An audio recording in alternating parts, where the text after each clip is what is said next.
What is up guys, Tachometer here, and today we're going to be installing a tachometer onto your car.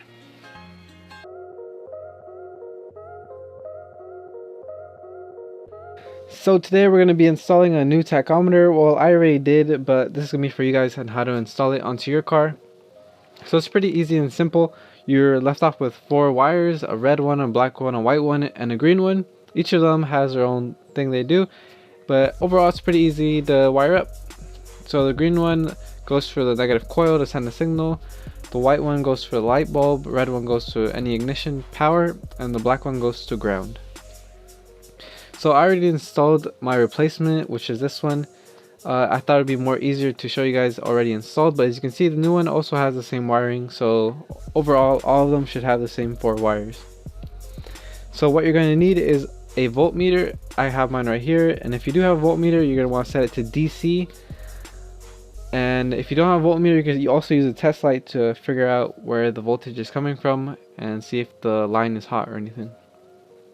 So for my ignition on switch, I got the same wiring from my radio, my old radio, and you can see it's the same for my voltmeter. And what this basically is ignition on. When you flip the switch, it gets power, and that's what you're going to need to power on the tachometer. You can wire it into your radio, which I would highly suggest, just because the tachometer doesn't pull that many volts or amps or anything like that. So you should be good, and you shouldn't burn out any fuses or wiring, just because the tachometer is such a little thing.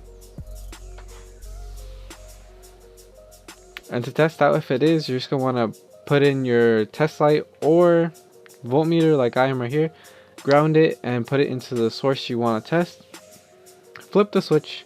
And then if you flip the switch and the light comes on or the needle goes up, that means you have voltage right there, which is what you want to wire it into. You're just going to want to splice it, either use a wire nut or use butt connectors, and just basically make them make contact, which is all you basically need.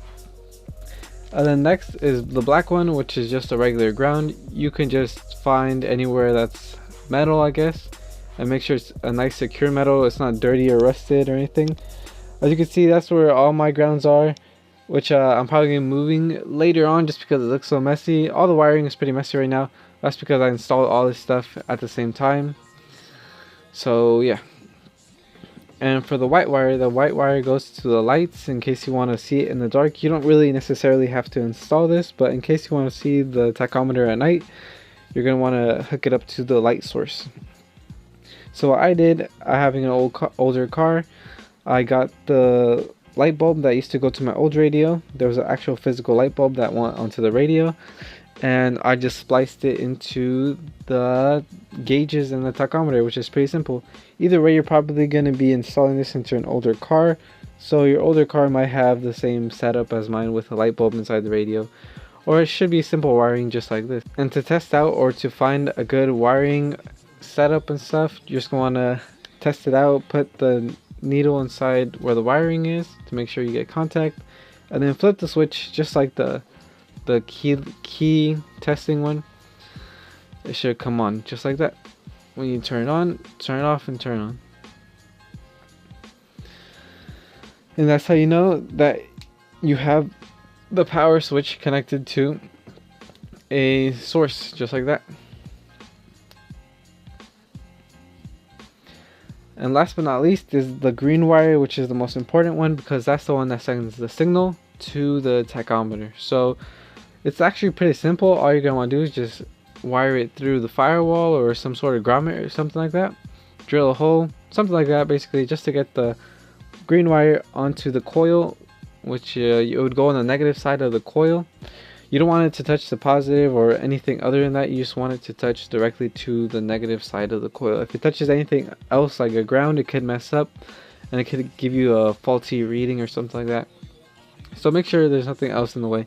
And in case you don't know how to wire strip or anything like that, it's pretty simple. You just buy some wire strippers, you just peel it off, get like a good amount, and then you're going to want to get some connections or terminals like I did. You can pick these up like at Pet Boys, AutoZone, Harbor Freight, something like that.